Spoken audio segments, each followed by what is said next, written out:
Guys এখন আমরা এই জোহান ক্রুইফকে এখানে খুঁজতেছি।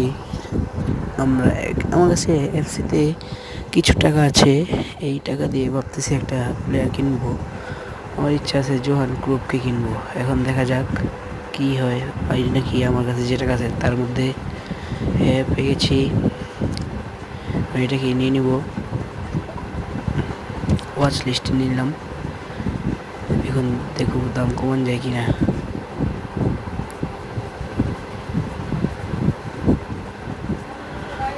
আমি এফসিতে নতুন, কিছুদিন খেলেছিলাম, তখন কিছু টাকা জমেছিল, আর এখন প্লেয়ার টেয়ার বিক্রি করে তখন আবার টাকাগুলো হয়েছে। এখন দেখি সেগুলো কি হয় সেগুলো না হচ্ছে না। এখন মনে হয় দাম দিয়ে কিনতে হবে, কিনে নিলাম।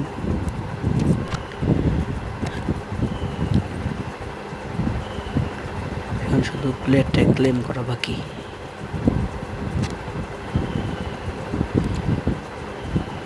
ক্লেম করে নিলাম।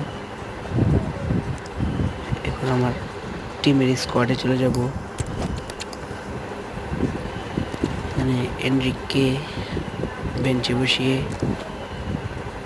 সেখানে আমি জয়েন ক্রুইফকে নামালাম এবং এনরিককে সাবে বসিয়ে দিলাম। Thanks for watching. এভাবে আমাকে সাপোর্ট